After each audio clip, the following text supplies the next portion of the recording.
Hi, everyone. My name is Victoria Waba with Redmond Mag, and I'd like to thank you all for joining us today. The topic of today's webcast is Securing Your Identity Infrastructure from Insider Threats, sponsored by Cimperis. Purpose-built for securing Active Directory, Cimperis delivers first-of-its-kind solutions to address the entire lifecycle of a directory attack, from finding and fixing security vulnerabilities, intercepting privilege escalation and persistence, and quickly responding to ransomware and other data integrity emergencies. Before we begin, just want to cover a few housekeeping details. We will have a Q&A session at the end of today's event, so please type any questions you have in the Q&A box. Cimperis has provided us with great resources on the right-hand side of your screen, so please take a moment to check those out. And today's webcast is being recorded, so keep an eye out for a link in your email to rewatch or to share with a colleague. And now I'd like to introduce you all to our speaker. Today we have the pleasure of hearing from Gail Kirkpatrick, Microsoft's MVP and Chief Architect at Cimperis. We are in for a great event, and with that, Gail, the floor is yours. Thank you very much, Victoria. Appreciate it. Greetings, everybody. My name is Gil Kirkpatrick. I'm the Chief Architect at Cimperis, and at Cimperis we focus on helping enterprises improve the security and resilience of their identity infrastructure. And today's topic is really just to give you a heads up regarding the rise of insider threats and how you can improve your security posture with respect to insider threats. So what I want to do is start off with, this may be a little bit of review for you, but the idea really is to go over the importance of the identity system in your overall security posture.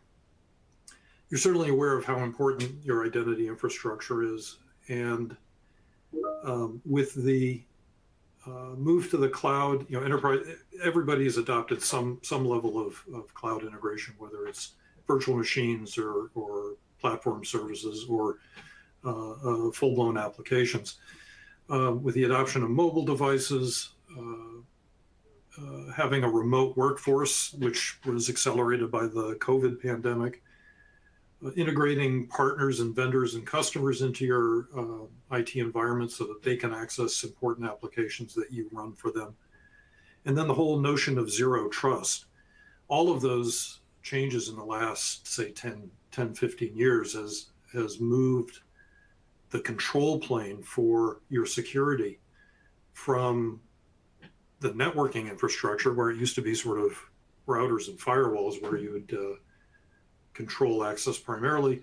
It's moved that now to the identity infrastructure. The identity infrastructure really is the way that you control access to everything in your IT environment. You don't do it with a firewall anymore. You do it through policies and authentication and authorization. And even with the adoption of cloud identity platforms like Azure AD or Okta, in nearly all organizations, identity starts with the on-premises Active Directory. So if you're not deeply familiar with Active Directory, or you just sort of have a vague idea of what it does in your environment, it's the primary identity platform for Windows environments, and it provides 4 fundamental identity services to your users and to your systems.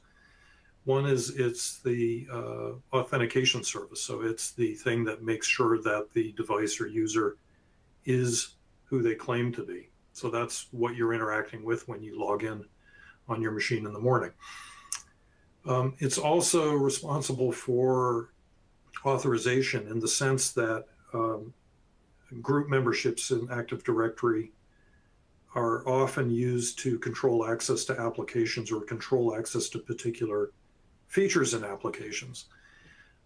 So even though Active Directory doesn't directly authorize access into your applications, it's common to use group memberships to do that same thing. And then, of course, within the directory itself, Active Directory has an authorization mechanism to control what data in the directory you're allowed to see. Active Directory is also where most organizations do their account management. So where you define the attributes associated with a user or a computer or any other identified subject in your environment. And finally, Active Directory is used to configure auditing. So Active Directory is not an auditing service itself, but it does generate audit data, particularly around authentication and authorization and account management.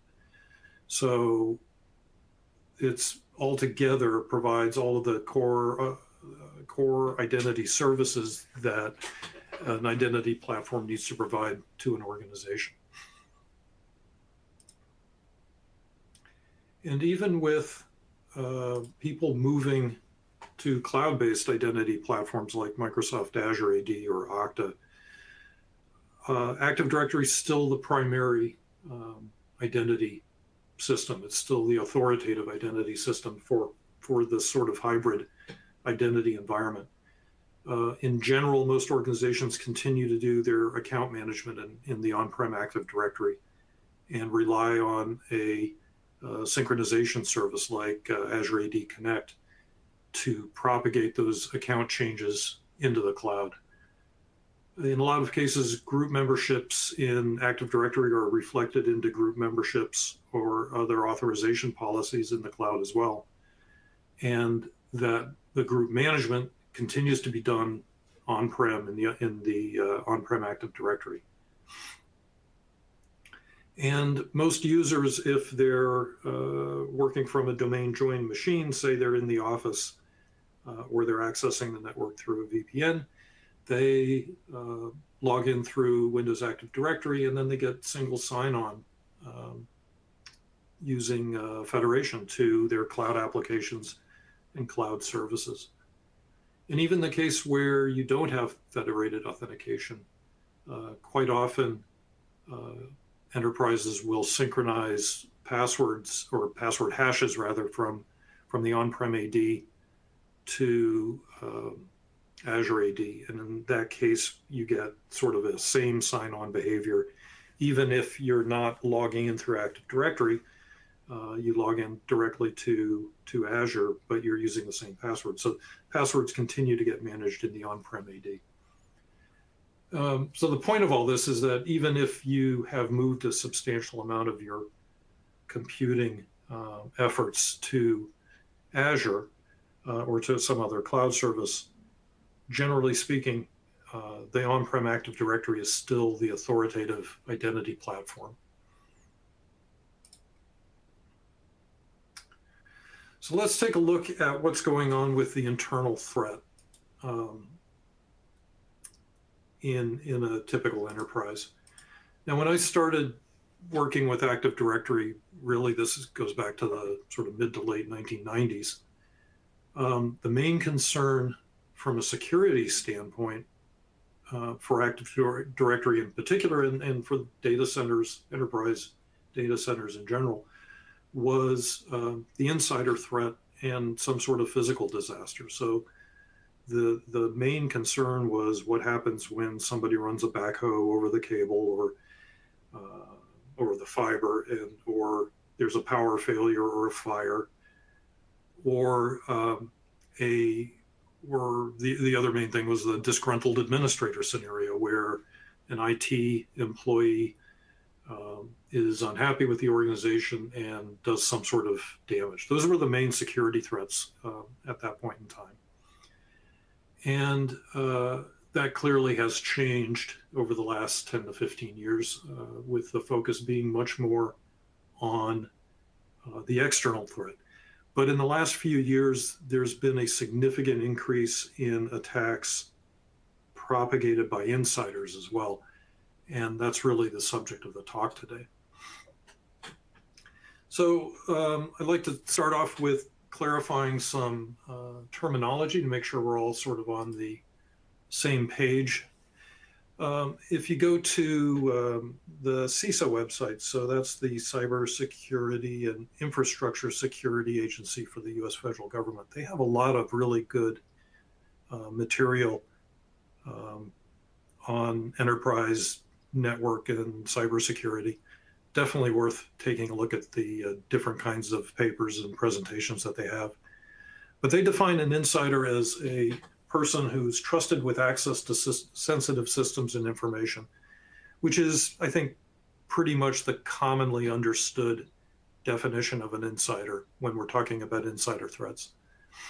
But they have some additional sentences for that definition, including a person to whom the organization has provided a computer and or network access, which, okay, you can understand how if you give someone a computer, even though they maybe aren't an employee or a contractor, that they now become some level of an insider because they have access to your corporate network.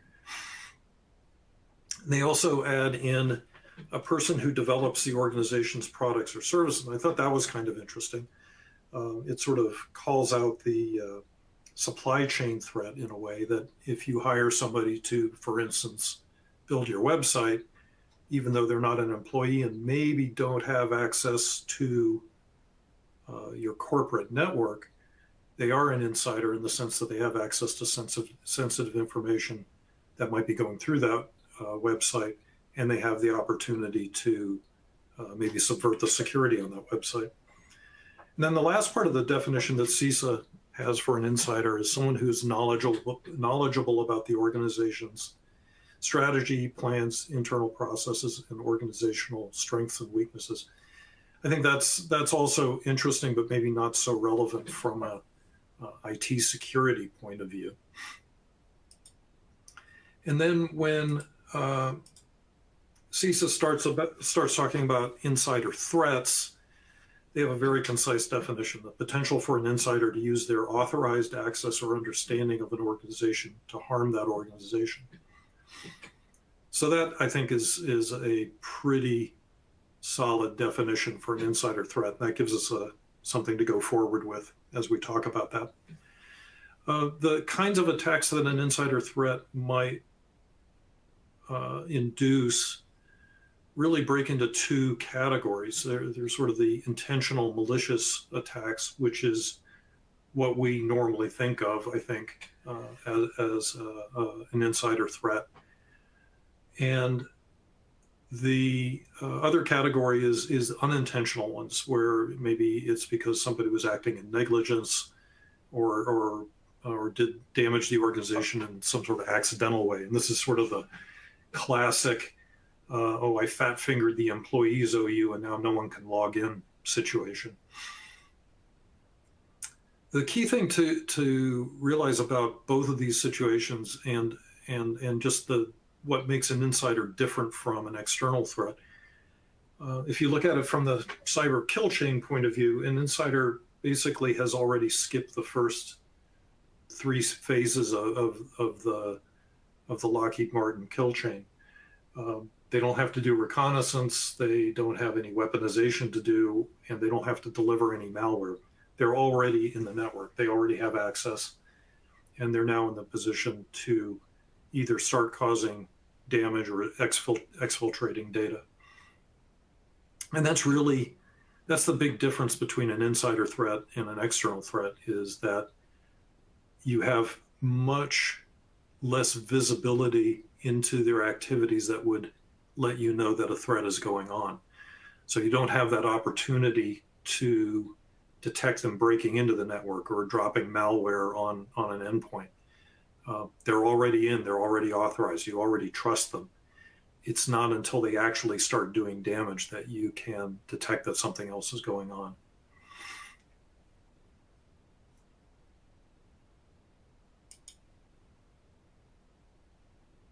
So I mentioned that insider threats are on the rise, and according to the Ponemon Cost of Insider Threats report from the end of 2022, there's been a 44% increase in insider threats since 2020.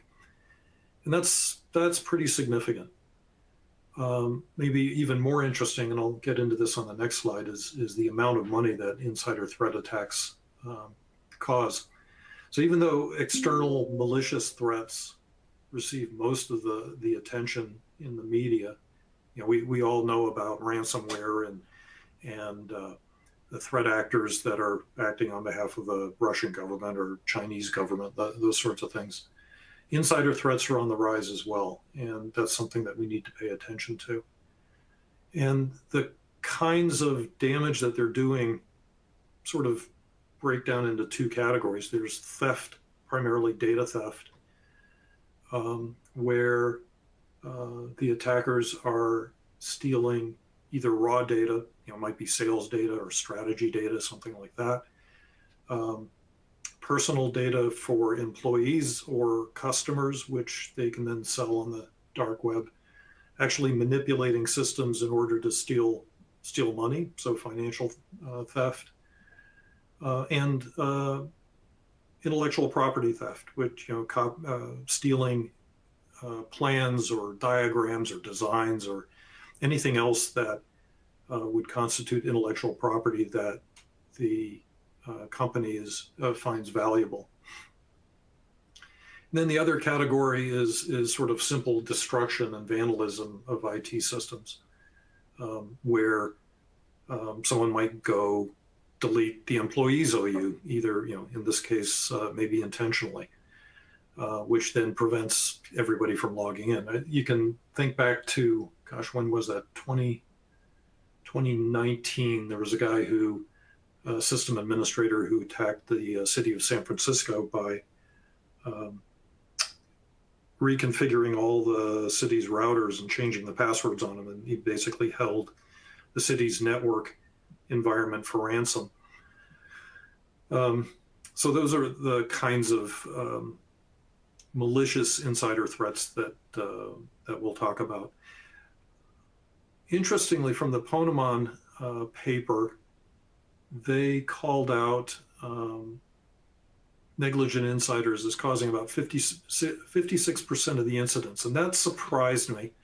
And when I dug into it a little bit more, I found what they classified as a insider threat was negligent behavior on behalf of a user that might allow an external threat to take advantage of it. So, for instance, if an internal user clicks on a malicious email link because it's part of a phishing campaign, the Ponemon report classified that as an insider threat because it was an insider who was acting negligently.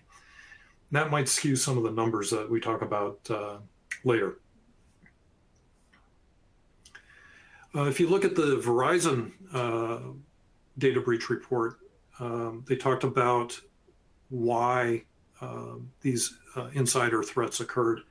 They said about 85% of them were for financial gain, and about 15% were for grudge or revenge, and a relatively small number for espionage. So that sort of collusion situation where an external party is collaborating with an insider party to cause damage or steal data.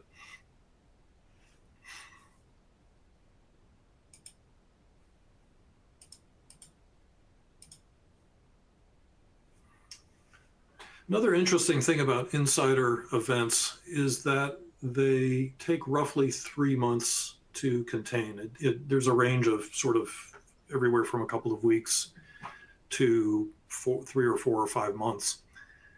But on average, it takes about 3 months to contain an insider threat. And that is a little bit shorter than you would normally expect from a ransomware event. Usually ransomware events will take 200 days to maybe a year to contain and resolve. Insider threats tend to get resolved a little bit faster. And the financial consequences of insider threats, the actual attack itself tends to be less than a ransomware attack. Ransomware attacks usually cost on the average somewhere between $1 million and $2 million each. That seems to be sort of the average these days. Insider attacks usually will cost about $200,000 or $300,000.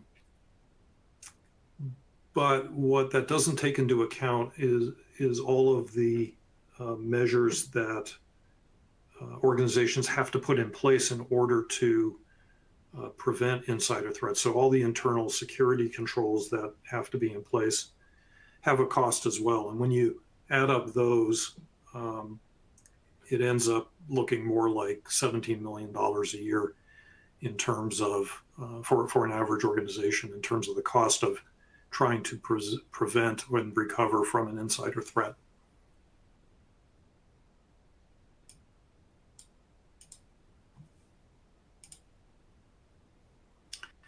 There are a bunch of insider threats that have been in the news over the last several months. And I just wanted to call out some of them. I'm not going to go into great detail about what all went on in each of these, but Atlassian, the software company, they had a lot of their sort of employee information, infrastructure information, a lot of internal data that got posted publicly. And it turns out the cause of that was not an internal malicious actor, but a negligent actor where the employee had accidentally posted their credentials in a public forum. Some external group found them and basically were able to obtain all the normally internal data because of those credentials being posted externally. At Twitter, there was a collusive event, basically, where an employee collaborated with security agencies from Saudi Arabia to provide private user information, I think primarily about Saudi citizens, to the Saudi government. There's been, there was a leak, gosh, when was this? This was, I think, I want to say 4 months ago, from the CIA, where a former employee used their access to leak sensitive data to WikiLeaks, which is, continues to be a topical issue these days. There was the event with the U.S. Army where a contractor, again, was essentially recruited by the Chinese government to steal data from the U.S. Army IT systems that he had access to, primarily related to defense contractor and defense material. And then more recently, a couple of months ago, there was a National Guard soldier who leaked classified documents, military documents related to the Ukraine war on I think a Discord server that he had set up. And in that case, it seemed to be both politically and maybe revenge motivated. There didn't seem to be a financial aspect involved. But even with these sort of malicious actors that we've called out, according to Mandiant, the main cause of the insider threat still continues to be either careless people or people acting negligently. And I guess it's maybe a little hard to tell the difference between someone being negligent and someone doing something by accident. I guess once you've had too many accidents, you're being negligent.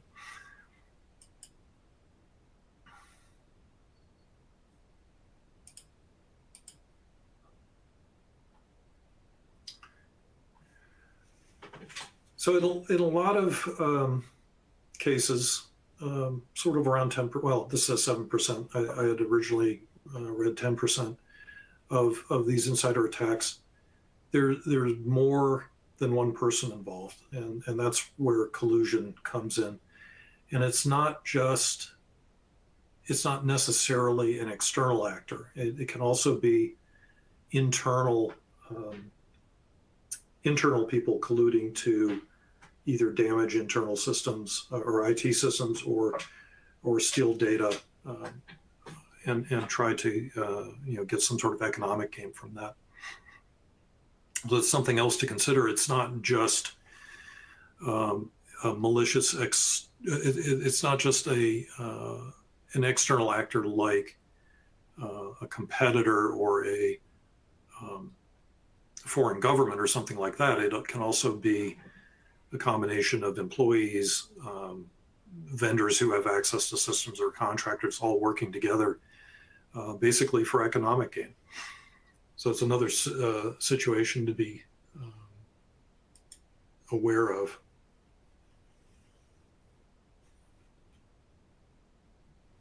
There's an interesting article, I think from 2022. Flashpoint observed that there were 109,000 instances of insider recruiting that they detected. I'm not sure what the scope of that information really was, but where they found the conversations related to an external threat actor recruiting insiders to get access to use that insider's privileged access to the IT systems to get access to it.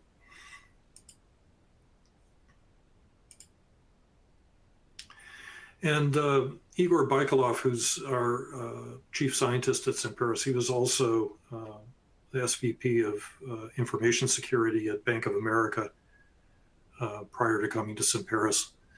And he has a lot of experience dealing with insider threats and how to detect and deal with them. His comment was that the increase in insider incidents is a warning where you may not have yet implemented comprehensive identity threat detection and response capabilities. And that's a good point, because our focus over the last several years has all been on external threats. There's been relatively little attention paid to the insider threat. And in order to deal with that, you really need a comprehensive strategy, just like you do for external threats. And this is where the whole notion of ITDR, identity threat detection and response, comes in, because insiders will also leverage the internal identity system to get access to data that they don't necessarily have access to normally, by, say, adding themselves to groups or creating new accounts for themselves, or changing access control lists, or through applications granting themselves permission in some way that they wouldn't necessarily have. That's all in the area of an ITDR solution.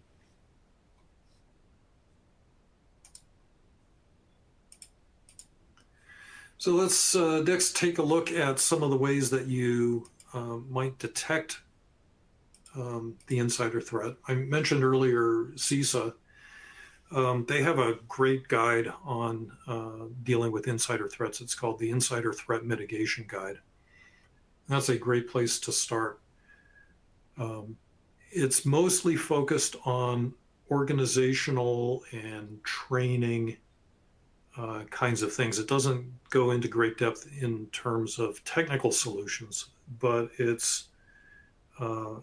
gives you a really good framework for what you need to do organizationally to improve your ability to detect and resolve insider threats.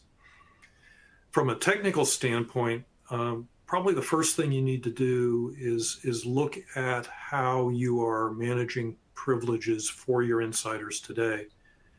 And quite often that involves delegation and Active Directory. Really, the two main things are delegation in Active Directory and group memberships in Active Directory. So it's worth, if you haven't paid a lot of attention to your Active Directory recently, and this is a common situation with everybody's attention being on moving to the cloud, my observation has been over the last 5-7 years or so that many organizations have kind of neglected their Active Directory, and the expertise that they used to have in Active Directory sort of moved on. And this is a good excuse to take a look at how you're actually managing your groups and your access rights delegation in Active Directory. The next thing that is really helpful, and this is another way of restricting access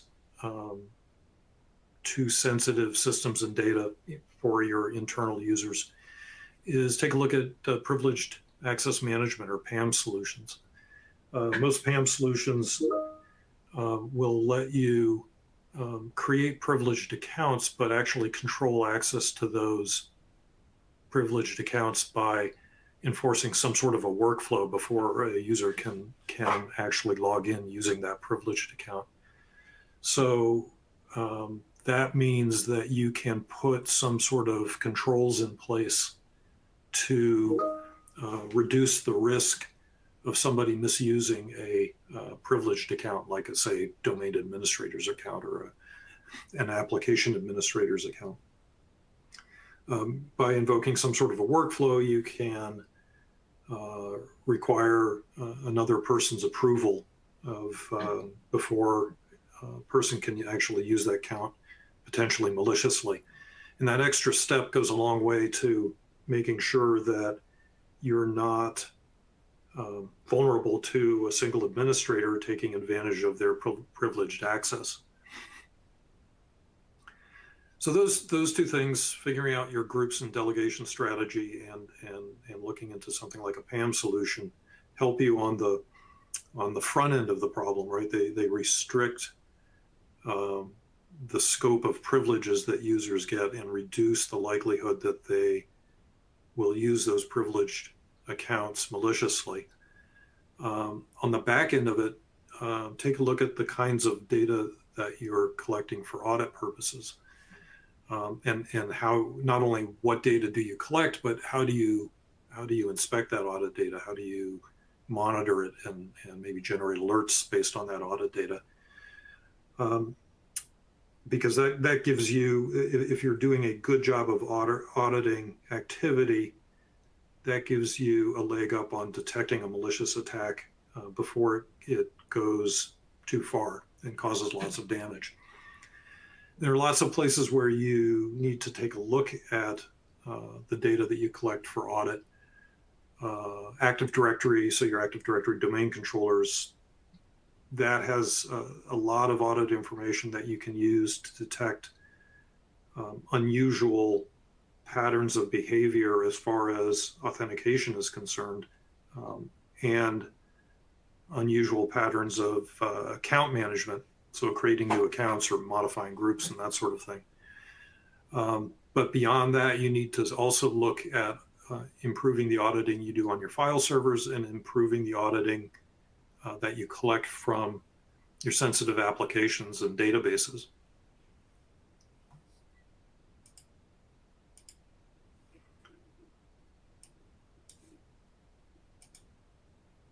So there are a whole catalog of different malicious activities that might occur both by insiders and outsiders, but I think it's worthwhile calling this out specifically in the context of the insider threat.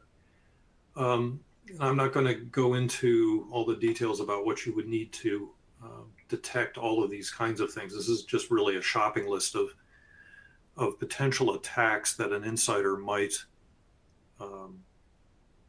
use internally to steal data or cause damage.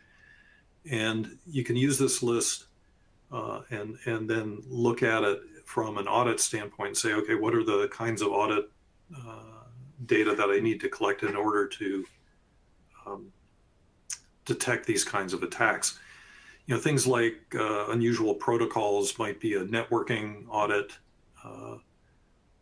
thing, or it might also be on the domain controller where unusual protocols being used with Active Directory might be a hint that somebody is trying to subvert your authentication authorization policies. Steganography is an interesting one. I don't know how you would detect this in real time, but the idea that you can exfiltrate data embedded in things like images is kind of an interesting thing. So looking for, again, this might go to the networking infrastructure, looking for exfiltration of large amounts of data or unusual kinds of data would be a hint that somebody is trying to steal data. And all of these will have typically some sets of well-known applications that malactors will use. So you can detect the use of certain executables that might indicate these kinds of data theft attacks going on. When we're looking at privilege abuse, this is one of the places where improved auditing and Active Directory can help out, particularly in the case of privilege escalation and unusual logon or service access patterns. When you collect logon information from Active Directory, you can actually put that in some sort of a database or a SIEM system and look for unusual patterns where a user is doing something that they just don't normally do. And that's, that can be a clue that, say, someone who has a privileged account and does normal privileged administrative kinds of operations, when you start seeing them access a file share or an application that they don't normally access, that's something that you might want to alert on and see if there's an insider attack going on. Another thing you can do in this area, this is less an auditing activity and more a review activity of your access rights and group memberships, is figure out who's got excessive privileges. And we'll talk about some tools you can use to help find those. But where you have users who maybe needed a lot of privileges at one point and now no longer need them and therefore aren't using them, it's a great time to, when you're trying to clean up to reduce the risk of an insider threat, it's a great time to clean up those unused privileges.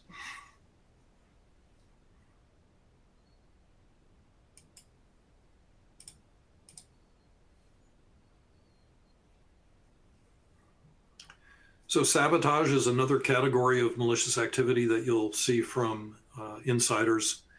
That's looking for large deletions of files or large deletions of databases, suspicious activity where you know that a person is queued up to be terminated but hasn't had their credentials revoked yet. Any kind of unusual activity in that situation is definitely something you want to look out for. And as I mentioned in the previous slide, keeping close track over what administrators are doing with their privileged accounts for any kind of sort of unusual activity that falls into the sabotage category as well.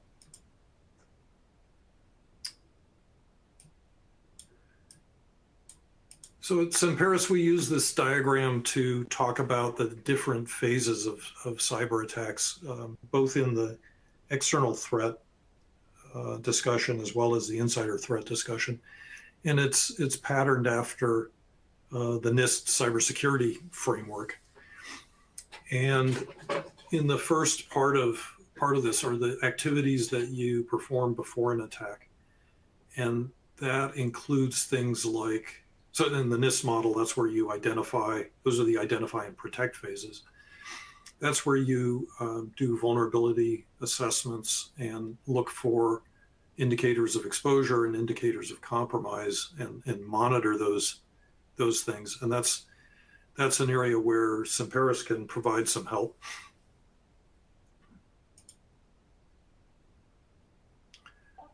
We have tools in place to help detect and protect Active Directory. I'll talk about them specifically in just a minute. But if you can start with a catalog of indicators of exposure and indicators of compromise and evaluate those continuously in your environment, that gives you a great way to detect potential insider attacks because they tell you both that you have areas of exposure that you need to tighten up that an insider might take advantage of. And also, if you do this continuously, you can see changes in your indicators of exposure that might indicate an administrator making changes to the environment to give him or herself more access than they would normally have. And along with detecting these IOEs and IOCs, the ability to automatically remediate or revert those changes and roll them back to the previous state is a great capability to have, because it essentially means that even though you have an insider who has a privileged account and can, for instance, add people to a group or change group memberships, if you have the ability to automatically remediate those, you can reduce the ability of the insider to sort of progress that attack because they can't take advantage of the increased privileges that they might have tried to grant themselves. So the first product I wanted to introduce here is Purple Knight, which is a free security assessment tool that we've had on the market for quite a while now.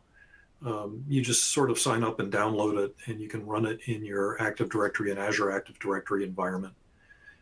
And it has, at this point, I want to say maybe 140 or 150 different evaluations that it'll perform on your Active Directory to detect both indicators of exposure, IOEs, in your environment, as well as indicators of compromise, something that's been left behind by an attacker that might indicate that they're already doing something bad in your network.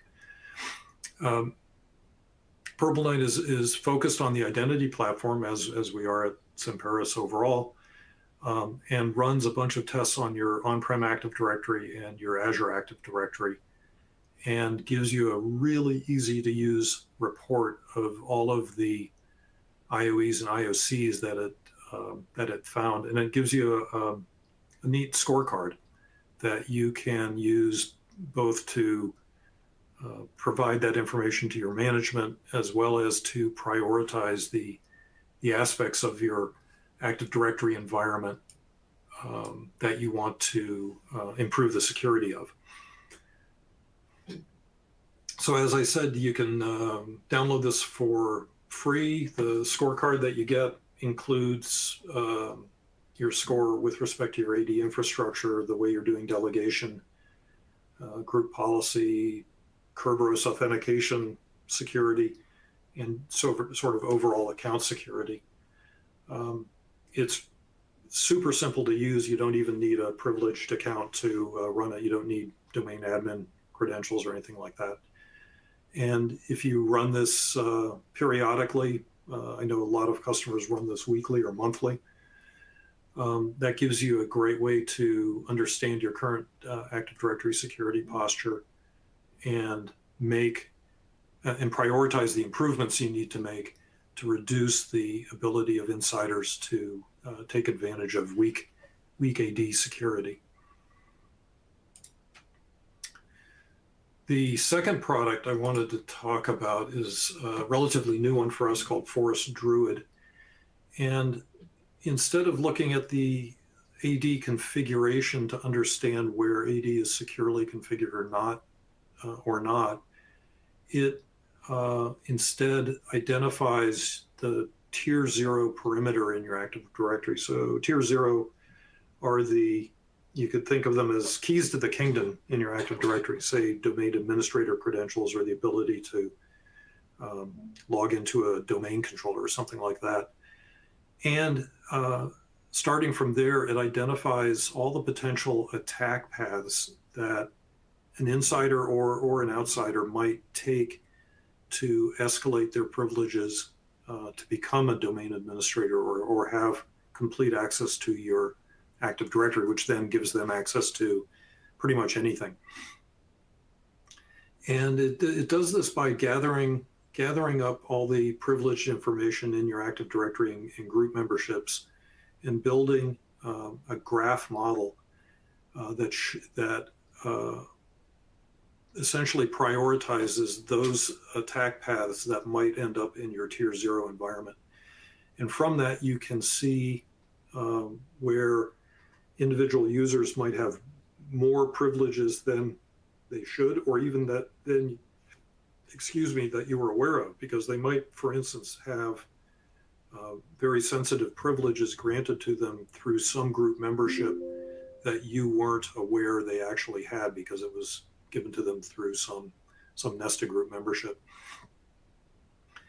And Forest Druid will prioritize those attack paths as well, so that lets you focus in on the access control lists and group memberships and individual user and computer accounts that are most likely to cause some sort of risk in your environment and be used by an external or an internal threat. So again, this is a free to download program. You just download it and run it. Doesn't require any extra privileges to run. It does require read access to the directory, but that's pretty much it.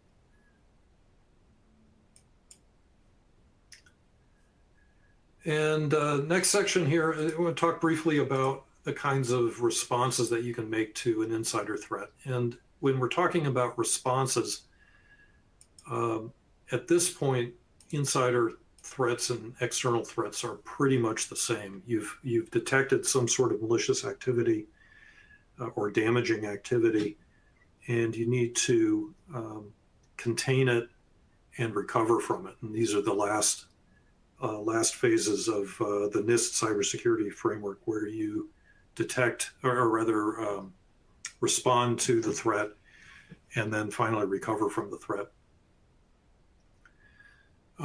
The goal here is when you can detect certain potentially sensitive operations, even if they're not malicious, you might want to be able to revert those events automatically. So for instance, if someone makes a change to the domain administrators group where you've put in place a policy that normally doesn't allow changes to the domain administrators group, what you would like to be able to do is revert that change and then have an alert appear and then deal with whatever circumstances cause that group membership to be changed. And so that's on sort of the reactive response side. So how do you respond to the attack? And on the recover side, you need a way to recover your Active Directory environment after a malicious attack. And this is a surprisingly difficult activity, particularly where malware is involved, because the normal Active Directory snapshotting or virtual machine snapshotting or even NT backup, Windows Active Directory backup, all of those will capture not only any malware that happens to have been used, because that will have been installed on your domain controllers, but it also backs up the any backdoors that were created or any credential or any group memberships that were modified in your Active Directory environment, and those will just show up in your in those backups as well. And the process of recovering Active Directory from backup is truly miserable. It's a long time ago, I used to run a workshop where we would walk people through the process of recovering Active Directory from backup, recovering the entire forest, not just a domain controller. And even in a trivial environment with 4 DCs and 2 domains and explicit step-by-step instructions, type this command into the command prompt, you should see this result, sort of thing. Really only about 20 or 30% were able to complete that recovery process. Either it took too long, or there'd be some sort of error and there was no way to figure out what the error really meant, which means people had to go back to the beginning and start their recovery process all over again. So taking a look at your AD recovery plans is really, really critical, and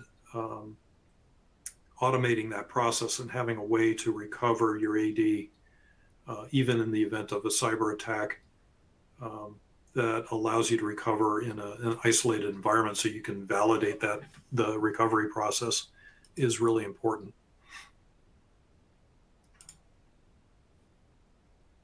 So we have 2 products in this area that I'd like to introduce real quick. One is DSP, which has a lot of the features of Purple Knight in the sense that it runs continuous assessments on your AD environment and gives you a report essentially of what needs to be looked at and remediated. But it also keeps track of all the changes being made in your Active Directory environment, allows you to define alerts on those changes and put in place some sort of auto remediation. So if there was a malicious change that you've identified, DSP can automatically unwind that change. And along with that, DSP provides a fairly comprehensive set of reports that are useful for both improving your security posture as well as doing regulatory compliance kinds of activities. And the other product I'd like to mention is Active Directory Forest Recovery, ADFR, which is a fully automated process for recovering your Active Directory from backup. So ADFR will schedule backups for your Active Directory. It stores them securely in an encrypted format. You can store them off-site or in some sort of off the network if you want to. But most importantly, it gives you a way to automate the restore process. So once you've got these backups covered, you've identified some sort of a cyber attack, whether it's an insider or an external attack. ADFR gives you the ability to completely automate the recovery of that from backup. So it's literally 6 or 7 mouse clicks to initiate the recovery from backup. And you can also take those backups and you can recover them anywhere. So it's not, as is usually the case with, say, bare metal backups, where you have to restore the backup to the same kind of hardware.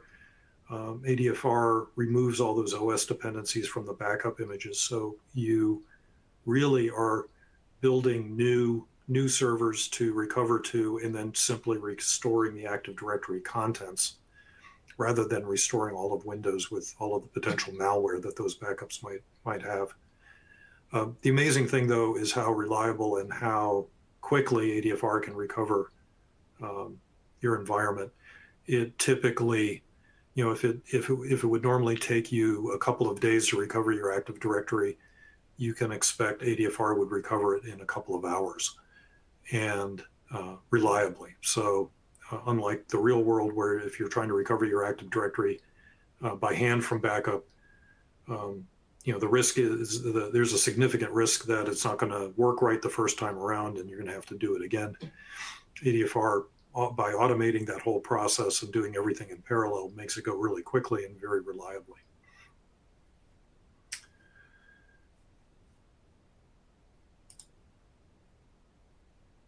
So just to recap, we've talked about the importance of your identity infrastructure and how fundamental it is to your overall security posture. We've talked about insider attacks and what those look like from the perspective of your identity system and how you can detect insider threats and then remediate those threats. And we talked briefly about the idea of recovering, and once a threat has actually materialized and done damage to your identity environment, how to recover that from backup. I pointed out a couple of free tools. I'd really encourage you to take a look at them if you haven't. That's Purple Knight and Forest Druid. And you can also take a look at Simperis's products, which are ITDR, Identity Threat Detection and Response products, to help you improve your overall security posture and improve your ability to detect and recover from any identity-focused security threat, whether it's insider or external. Okay, that pretty much wraps it up for me. Let me see if there are any questions or comments that we've got. Yeah, wonderful, Bill. Thank you so much. We do have some questions in from our attendees, so I'll go ahead and read those off to you now. The first one that we had come in reads, what is the biggest difference between an external cyber attack and an internal threat? So the biggest difference between the two is that an insider has already gotten access to your system, whereas an external threat has to go through some sort of process to get a presence in your environment. And those extra 2 or 3 steps on the cyber kill chain are for an external threat actor gives you additional places where you can detect the attack in progress. It also means that you've got maybe more real estate that you have to secure because you're dealing with attackers who are attacking your end user endpoints, for instance, through phishing or whatever. But that's the big difference, is that an insider is starting from they're inside your network. They already have some level of privileged access, so you don't have a way to detect the fact that they are breaking into your network. The only thing you can detect is them trying to elevate their privileges if they need to do that, or actually detect the attack in progress and try and cut it off before it does too much damage. That's really the fundamental difference. Perfect. Another question we have in here is, can the tools you discussed find both insider and external threats simultaneously? Yes. So Purple Knight and Forest Druid are fairly agnostic as to where the threats are coming from. They give you a view of the security posture of your identity platform. So both from a configuration standpoint, which is what Purple Knight does, and also from an attack path standpoint, where identifying the different identities that an attacker, whether insider or outsider, might try to compromise in order to elevate their privileges and get domain dominance inside your environment. And both of them also incorporate detections of indicators of exposure for your cloud-based platforms as well, particularly Azure Active Directory. So those two things together will give you a great way to prioritize the things you need to do to make your environment more secure, both from insider threats and external threats. Great. This citizen wants to know, what are the key components or best practices for securing the identity infrastructure from insider threats? So there are probably three that I would point out. The first one is reducing the amount of privilege that you're granting to users, particularly administrative users, to just those permissions that they need. And that goes to the way you're managing group memberships and the way you do delegation inside Active Directory. And that's that's an effort. It's a fairly complex set of configuration you have to deal with, and understanding what rights and privileges an administrator actually needs is also kind of difficult. But putting out some sort of process where you review that periodically and reduce people's privileges when they don't need them is probably step number one. Second step is putting in place some sort of a privileged access management solution, a PAM solution, where those privileged accounts are not even usable unless you go through some sort of approval workflow. I think that's a great approach, because it means before a privileged user can exercise those privileges, they have to go through some sort of administrative gate. Somebody else has to approve that access for a particular purpose, and typically for a limited period of time, which makes it much more difficult to mount some sort of insider attack. Yeah, I think those would be the main things. Anything else really would apply both to internal and external attacks, I think. Wonderful. Well, that is all the time we have for questions today. So thank you, Gil, for being with us today. Thank you to the audience for attending today's webcast, sponsored by Simperis and presented by Redmond Mag. And don't forget to check out those resources. I hope you all have a great rest of your day. Thank you very much, Victoria. I appreciate it.